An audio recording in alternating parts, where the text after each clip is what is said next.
Viewers welcome back in our program. Leader साहब हुण साडे दर्शਕਾਂ ਨੂੰ ਦੱਸੋ ਅੱਜ ਦੇ ਦਿਨ ਦੀ Sikh history and world history ਵਿੱਚ ਕੀ ਅਹਿਮੀਅਤ ਹੈ। ਸਿੱਖ ਇਤਿਹਾਸ ਦੇ ਹਵਾਲੇ ਨਾਲ 1696 ਦੇ ਵਿੱਚ ਗੁਲੇਰ ਜਿਹੜੀ ਕਿ ਕਾਂਗੜਾ ਜ਼ਿਲ੍ਹੇ ਦੀ ਇੱਕ ਉਦੋਂ ਰਿਆਸਤ ਸੀ, ਅੱਜ ਵੀ ਇੱਕ ਟਾਊਨ ਹੈ। ਮੈਨੂੰ ਵੀ ਉੱਥੇ ਜਾਣ ਦਾ ਮੌਕਾ ਮਿਲਿਆ। ਇਤਿਹਾਸਕ ਗੁਰਦੁਆਰਾ ਵੀ ਹੈ, 10ਵੇਂ ਪਾਤਸ਼ਾਹ ਦੀ ਵਿਜ਼ਿਟ ਨਾਲ ਵੀ ਸੰਬੰਧਿਤ ਜੀ।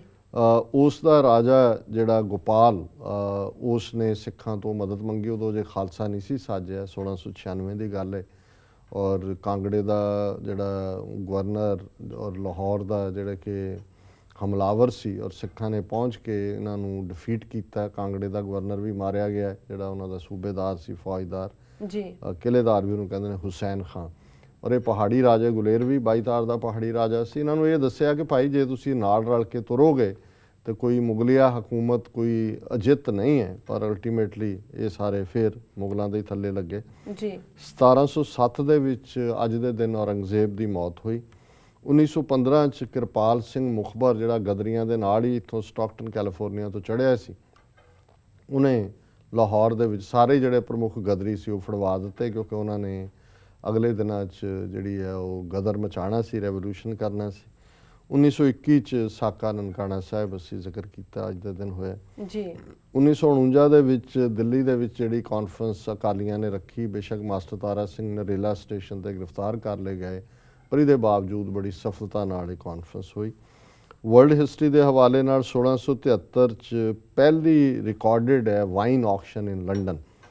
1725 ਚ 10 ਜਿਹੜੇ ਸੁੱਤੇ ਪਏ ਇੰਡੀਅਨ ਸੀ, ਰੈਡ ਇੰਡੀਅਨ, ਉਹਨਾਂ ਨੂੰ ਗੋਰਿਆਂ ਨੇ ਫੜ ਕੇ ਉਹਨਾਂ ਦੀ ਜਿਉਂਦਿਆਂ ਦੀ ਜਿਹੜੀ ਹੈ ਸਕੈਲਪ ਖੋਪਰੀ ਲਾ ਲਈ, ਕਿਉਂਕਿ ਐਜ਼ ਏ ਬਾਉਂਟੀ ਉਹ ਇਨਾਮ ਦੇ ਤੌਰ 'ਤੇ ਉਹਨੂੰ ਰੱਖਦੇ ਸੀ। 1768 ਦੇ ਵਿੱਚ ਪਹਿਲਾ ਅਮਰੀਕਨ ਜਿਹੜੀ chartered fire insurance company Pennsylvania ਦੇ ਵਿੱਚ ਬਣੀ। 1792 ਚ ਪਹਿਲੀ ਡਾਕ ਟਿਕਟ ਅਮਰੀਕਾ 'ਚ ਜਾਰੀ ਹੋਈ, 6 ਸੈਂਟ 12 ਸੈਂਟ, ਔਰ ਜਿੰਨੀ ਦੂਰ ਜਾਣੀ ਸੀ ਉਨੀ ਟਿਕਟ ਜ਼ਿਆਦਾ ਲੱਗਦੀ ਸੀ, ਕੋਈ ਨਹੀਂ ਸੀ।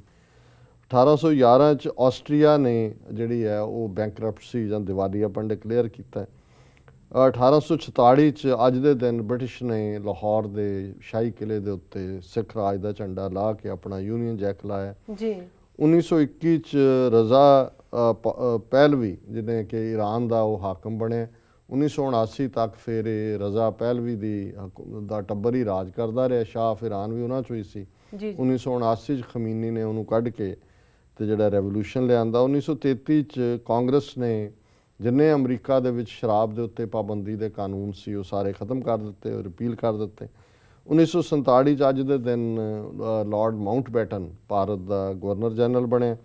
1971 ਚ ਈਦੀ ਅਮੀਨ ਯੁਗਾਂਡਾ ਦਾ ਪ੍ਰੈਜ਼ੀਡੈਂਟ ਬਣਿਆ, ਜਿਹਨੇ ਫਿਰ ਸਾਰੇ ਹੀ ਕੱਢਤੇ। ਉਹਨੇ ਕਿਹਾ 3 ਕੱਪੜਿਆਂ 'ਚ ਸਭ ਨਿਕਲੋ, ਸਭ ਜਿਹੜੇ ਸੀ ਉੱਥੋਂ ਦੇਸ਼ 'ਚੋਂ ਬਾਹਰ ਕੱਢਤੇ ਉਹਨੇ, ਬਾਹਰਲੇ ਜਿਹੜੇ ਆਏ ਹੋਏ ਸੀ। 2008 ਦੇ ਵਿੱਚ US ਨੇ ਜਿਹੜਾ US ਨੇਵੀ ਨੇ US ਸਪਾਈ ਜਿਹੜੀ ਸੈਟੇਲਾਈਟ ਸੀ ਉਹਨੂੰ ਮਿਸਾਈਲ ਮਾਰ ਕੇ ਡਿਸਟਰੋਏ ਕੀਤਾ ਜੀ। 2013 ਦੇ ਵਿੱਚ ਐਸਟੋਨੀਆ ਦੁਨੀਆ ਦੀ ਪਹਿਲੀ ਕੰਟਰੀ ਬਣਿਆ ਜਿਹਨੇ national electric car charging network ਬਣਾਇਆ, ਤਾਂ ਕਿ ਜੇ ਬਿਜਲੀ ਨਾਲ ਚੱਲਣ ਵਾਲੀਆਂ ਕਾਰਾਂ ਕਿਤੇ ਵੀ ਹੋਣ ਤੇ ਅੱਧੇ ਘੰਟੇ ਦੇ ਵਿੱਚ ਉਹ ਚਾਰਜ ਹੋ ਸਕਦੀਆਂ ਨੇ ਜੀ। ਡਾਕਟਰ ਸਾਹਿਬ ਵਰਲਡ ਹਿਸਟਰੀ ਸ਼ੁਕਰੀਆ ਜੀ। ਡਾਕਟਰ ਸਾਹਿਬ, ਸਾਡਾ ਅੱਜ ਦਾ ਸਵਾਲ ਹੈ, ਰਾਜਸਥਾਨ ਦੀ ਮੁੱਖ ਮੰਤਰੀ ਵਸੁੰਧਰਾ ਰਾਜੇ ਨੇ ਕਿਹਾ ਹੈ ਕਿ ਪੰਜਾਬ ਵੱਲੋਂ ਰਾਜਸਥਾਨ ਨੂੰ ਕੈਮੀਕਲਸ ਵਾਲਾ ਗੰਦਾ ਪਾਣੀ ਦਿੱਤਾ ਜਾਂਦਾ ਹੈ, ਜਿਸ ਕਰਕੇ ਰਾਜਸਥਾਨ ਦੇ ਹਜ਼ਾਰਾਂ ਪਿੰਡਾਂ ਵਿੱਚ ਕੈਂਸਰ ਵਰਗੀਆਂ ਬਿਮਾਰੀਆਂ ਫੈਲ ਰਹੀਆਂ ਹਨ ਜੀ। ਡਾਕਟਰ ਸਾਹਿਬ, ਇਸ ਦੁਖਦਾਈ ਘਟਨਾ ਬਾਰੇ ਖਬਰ ਬਾਰੇ ਤੁਸੀਂ ਕੀ ਕਹਿਣਾ ਚਾਹੋਗੇ?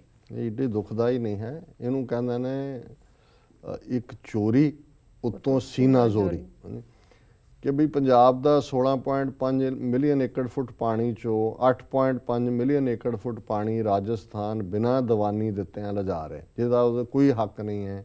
ਉਹ ਕੋਈ ਦਰਿਆ ਦੇ ਕੰਢੇ ਨਹੀਂ ਹੈ, ਕੋਈ ਰਾਈਪੇਰੀਅਨ ਸਟੇਟ ਨਹੀਂ ਹੈ। ਹੁਣ ਇੱਕ ਫੰਕਸ਼ਨ ਜਿਹਦੇ 'ਚ ਕਿ ਮੋਦੀ ਆਇਆ, ਉਹਨੇ ਕਿਹਾ ਜੀ ਬਾਦਲ ਨੂੰ ਵੀ ਅਸੀਂ ਅਵਾਰਡ ਦੇਣਾ ਹੈ ਕਿ ਜੀ ਸਭ ਤੋਂ ਵੱਧ ਕਣਕ ਪੰਜਾਬ ਪੈਦਾ ਕਰਦਾ ਹੈ, ਕ੍ਰਿਸ਼ੀ ਕਰਮਨ ਕੋਈ ਅਵਾਰਡ। ਹੁਣ ਉਹਦੇ 'ਚ ਇੱਕ ਪਾਸੇ ਮੋਦੀ ਬੈਠਾ ਹੈ, ਇੱਕ ਪਾਸੇ ਉਹ ਜਿਹੜੀ ਹੈ ਵਸੁੰਧਰਾ ਰਾਜੇ ਬੈਠੀ ਹੈ, ਬਾਦਲ ਬੈਠਾ ਹੈ ਕਾਲਾ ਸੂਟ ਪਾ ਕੇ, ਉੱਤੋਂ ਥੱਲੇ ਤੱਕ ਕਾਲਾ ਹੀ ਨਜ਼ਰ ਆਉਂਦਾ, ਔਰ ਉਹਦੇ 'ਚੋਂ ਉਹਨੂੰ ਕਹਿ ਰਹੀ, ਔਰ ਉਹਦੀ ਪ੍ਰੈਜ਼ੈਂਸ 'ਚ ਮੋਦੀ ਦੀ ਔਰ ਦੂਜੀ, ਔਰ ਉਹਦੇ ਜਿਹੜੇ ਵਰਡ ਨੇ, ਉਹਨੇ ਕਿਹਾ ਕਿ for my state each drop of water counts as 50% of our 40,000 villages are facing a drought-like situation. pollutants are flowing into the canal which is coming from your state. The matter needs urgent attention.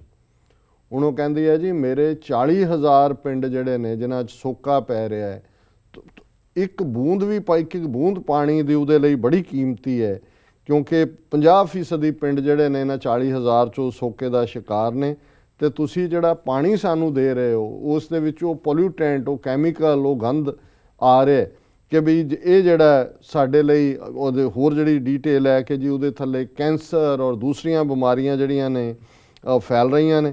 ਔਰ ਫਿਰ ਨਾਲ ਉਹਨੇ ਕਿਹਾ ਜੀ I had spoken to Badal Sahib regarding this grave problem but there has been no check in the discharge of chemical waste into the canal by industries in Punjab।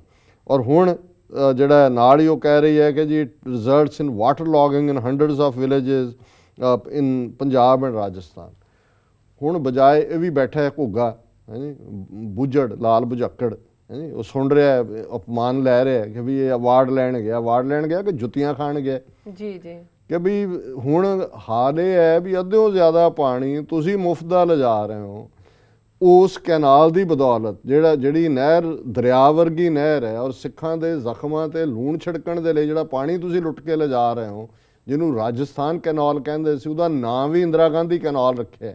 Indira Gandhi ਨੂੰ ਦਾ ਨਾਂ ਦੇਣਾ ਹੀ ਜਿਹੜਾ ਸਿੱਖਾਂ ਦੇ ਜ਼ਖਮਾਂ ਦੇ ਲੂਣ ਹੈ। ਔਰ ਫਿਰ ਤੁਸੀਂ ਕਹਿ ਰਹੇ ਹੋ ਕਿ ਜੀ ਤੁਸੀਂ ਸਾਨੂੰ ਇਹ ਕੈਮੀਕਲ ਵੇਸਟ ਦੇ ਰਹੇ ਹੋ, ਤੁਸੀਂ ਕੈਂਸਰ ਦੇ ਰਹੇ ਹੋ, ਤੁਸੀਂ ਸਾਡੇ ਪਿੰਡਾਂ ਦੇ ਵਿੱਚ ਸੋਕਾ ਪੈਦਾ ਕਰ ਰਹੇ ਹੋ। ਜੇ ਇਸ ਬੰਦੇ 'ਚ ਕੋਈ ਮਾੜੀ ਮੋਟੀ ਅਣਖ ਨਾਂ ਦੀ ਚੀਜ਼ ਹੁੰਦੀ ਤੇ ਉਹ ਕਹਿੰਦਾ ਹੈ ਕਿ ਵੀ ਪੈਸੇ ਰੱਖੋ ਇੱਥੇ, ਅਸੀਂ ਲੱਗੇ ਹਾਂ ਬਲੌਕ ਕਰਨ। ਔਰ ਪੰਜਾਬ ਤਾਂ ਮਾਲਵਾ ਸਾਰਾ ਕੈਂਸਰ ਬੈਲਟ ਤਾਂ ਪੰਜਾਬ ਬਣਿਆ ਹੋਇਆ ਔਰ ਉਹਦੀ ਇਸੇ ਕਰਕੇ ਅੱਧਾ ਪੰਜਾਬ ਵਾਟਰ ਲੌਗਿੰਗ 'ਚ ਹੈ, ਅੱਧਾ ਜਿਹੜਾ ਉਹਦੇ 'ਚ ਵਾਟਰ ਲੈਵਲ 200 ਫੁੱਟ ਤੇ ਜਾ ਰਿਹਾ ਔਰ ਇਹ ਇੱਕ ਚੋਰੀ ਉੱਤੋਂ ਸੀਨਾ ਜ਼ੋਰੀ। ਪਰ ਜਦੋਂ ਵਿਕੇ ਹੋਏ ਜ਼ਮੀਰ ਫਰੋਸ਼ ਲੋਕ ਜਿਹੜੇ ਨੇ ਉਹ ਆ ਕੇ ਬਹਿ ਜਾਂਦੇ ਨੇ ਜਾਂ ਕੌਮਾਂ ਦੀ ਅਗਵਾਈ ਕਰਦੇ ਨੇ, ਫਿਰ ਹਾਲ ਉਹੀ ਹੁੰਦਾ ਹੈ ਕਿ ਵੀ ਕਾਫਲੇ ਵੀ ਲੁੱਟਦੇ ਨੇ, ਬਰਬਾਦੀ ਵੀ ਹੁੰਦੀ ਹੈ, ਕੌਮਾਂ ਵੀ ਗਰਕਦੀਆਂ ਨੇ ਔਰ ਸਾਤਲ 'ਚ ਜਾਂਦੀਆਂ ਨੇ। ਸੋ ਇਹ ਜਿਹੜੀ ਚੋਰੀ ਔਰ ਸੀਨਾ ਜ਼ੋਰੀ ਦਾ ਇਸ ਤੋਂ ਵੱਧ ਕੇ ਹੋਰ ਕਿਹੜਾ ਸਬੂਤ ਹੋ ਸਕਦਾ? ਜੀ ਬਿਲਕੁਲ ਡਾਕਟਰ ਸਾਹਿਬ, ਪ੍ਰੋਗਰਾਮ ਦੇ ਅੰਤ ਵਿੱਚ ਸਾਡੇ ਦਰਸ਼ਕਾਂ ਨੂੰ ਦੱਸੋ ਅੱਜ ਦਾ ਵਿਚਾਰ। ਅੱਜ ਦੇ ਵਿਚਾਰ ਲਈ ਅਸੀਂ ਭਗਤ ਨਾਮਦੇਵ ਜੀ ਦਾ ਪ੍ਰਭਾਤੀ ਰਾਗ ਦੇ ਵਿੱਚ ਅਖੀਰਲਾ ਸ਼ਬਦ ਹੈ ਨਾਮਦੇਵ ਜੀ ਉਸ ਨੂੰ ਚੁਣਿਆ ਔਰ ਉਹਦੇ ਸ਼ਬਦ ਨੇ, ਅਕੁਲ ਪੁਰਖ ਇੱਕ ਚਲਤ ਉਪਾਇਆ, ਘਟ ਘਟ ਅੰਤਰ ਬ੍ਰਹਮ ਲੁਕਾਇਆ, ਜੀ ਕੀ ਜੋਤ ਨਾ ਜਾਣੈ ਕੋਈ, ਤੈ ਮੈਂ ਕੀਆ ਸੋ ਮਾਲੂਮ ਹੋਈ, ਜਿਉ ਪ੍ਰਗਾਸਿਆ ਮਾਟੀ ਕੁੰਬੇਹੋ, आप ही करता बीठल देओ, जी का बंधन करम व्यापै, जो किछ किया सो आपै आपै, प्रणवत नाम दिओ एहो जियो चितवै सो लह, अमर होए सद आकुल रह। जी आकुल पुरख ਉਹ ਨਿਰੰਕਾਰ ਜਿਸ ਦੀ ਕੋਈ ਕੁਲ ਨਹੀਂ ਹੈ, ਕੋਈ ਐਨਸੈਸਟਰੀ ਨਹੀਂ ਹੈ, ਕੋਈ ਉਹਦਾ ਖਾਨਦਾਨ ਨਹੀਂ ਹੈ, ਕਿਉਂਕਿ ਉਹ ਆਪ ਤੋਂ ਹੈ, ਸਵੈ ਤੋਂ ਹੈ, ਸਵੈ ਪੰਗ ਆਪ ਹੀ ਇਲੂਮੀਨੇਟ ਹੁੰਦਾ ਹੈ, ਆਪ ਹੀ ਆਪਣੀ ਕਾਇਆ ਜਿਹੜੀ ਹੈ ਕ੍ਰੀਏਸ਼ਨ ਨੂੰ ਸੰਕੋਚ ਲੈਂਦਾ ਹੈ। ਅਕੁਲ ਪੁਰਖ ਇੱਕ ਚਲਤ ਉਪਾਇਆ, ਉਸ ਨੇ ਇੱਕ ਡਰਾਮਾ ਕੀਤਾ, ਇੱਕ ਖੇਡ ਬਣਾਈ ਔਰ ਖੇਡ ਇਹ ਸਾਰੀ ਸ੍ਰਿਸ਼ਟੀ ਹੈ। ਘਟ ਘਟ ਅੰਤਰ ਬ੍ਰਹਮ ਲੁਕਾਇਆ, ਕ੍ਰੀਏਸ਼ਨ ਕਰਕੇ ਹਰ ਹਿਰਦੇ ਦੇ ਅੰਦਰ, ਘਟ ਹਿਰਦੇ ਨੂੰ ਕਹਿੰਦੇ ਨੇ ਆਪ ਲੁਕ ਕੇ ਬਹਿ ਗਿਆ, ਬ੍ਰਹਮ ਲੁਕਾਇਆ ਕਿਉਂਕਿ ਹਰ ਹਿਰਦੇ ਦੇ ਅੰਦਰ ਉਹ ਨਿਰੰਕਾਰ ਹੈ। ਜੀ ਕੀ ਜੋਤ ਨਾ ਜਾਣੈ ਕੋਏ, ਹੁਣ ਜਿਹੜੀ ਧੁਰ ਅੰਦਰ ਜੋਤ ਜਗ ਰਹੀ ਹੈ ਨਿਰੰਕਾਰ ਦੀ, ਇਸ ਨੂੰ ਕੋਈ ਨਹੀਂ ਜਾਣਦਾ। ਤੈ ਮੈਂ ਕੀਆ ਸੋ ਮਾਲੂਮ ਹੋਈ, ਪਰ ਮੈਂ ਜੋ ਵੀ ਕਰਦਾ ਇਸ ਜੋਤ ਦੇ ਰੂਪ 'ਚ ਨਿਰੰਕਾਰ ਬੈਠਾ, ਪਰ ਜੋ ਮੈਂ ਕਰਦਾ ਇਸ ਦਾ ਨਿਰੰਕਾਰ ਨੂੰ ਗਿਆਨ ਹੈ, ਨਿਰੰਕਾਰ ਨੂੰ ਪਤਾ ਹੈ, ਹੋਰ ਕਿਸੇ ਨੂੰ ਨਹੀਂ ਪਤਾ। ਜਿਉਂ ਪ੍ਰਗਾਸਿਆ ਮਾਟੀ ਕੁੰਬਿਓ, ਜਿਸ ਤਰ੍ਹਾਂ ਕੁੰਭ ਜਾਂ ਘੜਾ ਮਿੱਟੀ ਤੋਂ ਬਣਦਾ, ਆਪ ਹੀ ਕਰਤਾ ਬੀਠਲ ਦਿਓ, ਇਸ ਤਰ੍ਹਾਂ ਅਸੀਂ ਸਾਰੇ ਭਾਂਡੇ ਜਿਹੜੇ ਉਸ ਕੁਮਾਰ ਨੇ ਨਿਰੰਕਾਰ ਨੇ ਬਣਾਏ ਨੇ, ਉਸ ਨੇ ਸਾਜੇ ਨੇ, ਆਪੇ ਭਾਂਡੇ ਸਾਜੇਨ ਆਪੇ ਪੂਰਨ ਦੇ। ਨਹੀਂ, ਹੁਣ ਆਪ ਹੀ ਉਸਨੇ ਭਾਂਡੇ ਬਣਾਏ ਨੇ, ਆਪ ਹੀ ਕਰਤਾ ਬੀਠਲ ਦਿਓ, ਆਪ ਹੀ ਉਹ ਬਿਲਵਡ ਡਿਵਾਈਨ ਕ੍ਰੀਏਟਰ ਹੈ। ਜੀ ਕਾ ਬੰਧਨ ਕਰਮ ਵਿਆਪੇ, ਹੁਣ ਸਾਡੇ ਕਰਮ ਜਿਹੜੇ ਨੇ ਉਹ ਸਾਡੇ ਜੀ ਦੇ, ਸਾਡੇ ਰੂਹ ਦੇ ਬੰਧਨ ਦਾ, ਸਲੇਵਰੀ ਦਾ, ਬੌਂਡੇਜ ਦਾ ਕਾਰਨ ਬਣਦੇ ਨੇ। ਜੀ ਜੋ ਕੁਛ ਕੀਆ ਸੋ ਆਪੇ ਆਪੇ, ਜੋ ਕੁਛ ਵੀ ਹੋ ਰਿਹਾ ਹੈ, ਉਹ ਨਿਰੰਕਾਰ ਦੀ ਰਜ਼ਾ ਦੇ ਵਿੱਚ ਹੋ ਰਿਹਾ ਹੈ। ਪ੍ਰਣਵਤ ਨਾਮ ਦਿਓ ਇਹੋ ਜੀਓ ਚਿਤਵੈ ਸੋ ਲੈ। ਪ੍ਰਣਵਤ ਹੁੰਦਾ ਪ੍ਰੇ ਕਰਨਾ, ਕਿ ਨਾਮਦੇਵ ਇਹ ਪ੍ਰਾਰਥਨਾ ਕਰਦੇ ਨੇ, ਇਹ ਆਜ਼ਜ਼ੀ ਨਾਲ ਬੇਨਤੀ ਕਰਦੇ ਨੇ ਕਿ ਜੋ ਵੀ ਇਹ ਰੂਹ ਚਾਹੁੰਦੀ ਹੈ ਇਹ ਜੀਓ ਚਿਤਵੈ ਸੋ ਲੈ, ਅਮਰ ਹੋਏ ਸਦ ਆਕੁਲ ਰਹੇ। ਕਿ ਜੇ ਉਸ ਨਿਰੰਕਾਰ ਦੇ ਨਾਲ ਇਹ ਰੂਹ ਜੁੜ ਜਾਂਦੀ ਹੈ ਫਿਰ ਉਹ ਇਮਮੋਰਟਲ ਹੋ ਜਾਂਦੀ ਹੈ, ਅਮਰ ਹੋ ਜਾਂਦੀ ਹੈ, ਕਿਉਂਕਿ ਉਹ ਨਿਰੰਕਾਰ ਘਟ ਘਟ ਦੇ ਅੰਦਰ ਵੱਸਦਾ ਔਰ ਹਰ ਇੱਕ ਨੂੰ ਇਸ ਦੁਨੀਆ ਦੇ ਅੰਦਰ ਸਾਰੇ ਉਸ ਦੇ ਸਾਜੇ ਹੋਏ ਭਾਂਡੇ ਨੇ ਔਰ ਉਸ ਨਿਰੰਕਾਰ ਦੀ ਰਹਿਮਤ ਦੇ ਨਾਲ ਅਸੀਂ ਉਸ ਨਾਲ ਇੱਕਮਿਕ ਹੋ ਕੇ ਕਰਮਾਂ ਦੇ ਬੰਧਨ ਤੋਂ ਆਜ਼ਾਦ ਹੋ ਸਕਦੇ ਹਾਂ। ਸੋ ਇਹ ਅੱਜ ਦਾ ਵਿਚਾਰ ਜੀ ਡਾਕਟਰ ਸਾਹਿਬ, ਤੁਹਾਡਾ ਬਹੁਤ ਬਹੁਤ ਸ਼ੁਕਰੀਆ, ਤੁਸੀਂ ਅੱਜ ਦਾ ਵਿਚਾਰ ਸਾਡੇ ਦਰਸ਼ਕਾਂ ਨਾਲ ਸਾਂਝਾ ਕੀਤਾ। ਇਸ ਨਾਲ ਆਪਣੇ ਵਿਊਅਰਸ ਕੋਲ ਲੈਣੀ ਇਜਾਜ਼ਤ। ਵਿਊਅਰਸ, ਤੁਹਾਡਾ ਬਹੁਤ ਬਹੁਤ ਸ਼ੁਕਰੀਆ, ਤੁਸੀਂ ਆਪਣੇ ਕੀਮਤੀ ਸਮੇਂ ਵਿੱਚ ਸਮਾਂ ਕੱਢ ਕੇ ਸਾਨੂੰ ਆਪਣੇ ਰਾਏ ਤੇ ਸੁਝਾਅ ਭੇਜੇ ਤੇ ਇਸ ਤਰ੍ਹਾਂ ਭੇਜਦੇ ਰਹਿਣਾ ਸਾਡੇ ਇਸ ਪਤੇ ਤੇ sos@tvh4.tv ਤੇ ਅਸੀਂ ਆਪਣਾ ਪ੍ਰੋਗਰਾਮ ਲੈ ਕੇ ਫਿਰ ਦੁਬਾਰਾ ਹਾਜ਼ਰ ਹੋਵਾਂਗੇ। ਤਦ ਤੱਕ ਲਈ ਮੈਨੂੰ ਤੇ ਆਪਣੇ ਨੂੰ ਆਗਿਆ ਦਿਓ ਤੇ ਬੁਲਾ ਦਿਓ ਫਤਿਹ। ਵਾਹਿਗੁਰੂ ਜੀ ਕਾ ਖਾਲਸਾ, ਵਾਹਿਗੁਰੂ ਜੀ ਕੀ ਫਤਿਹ।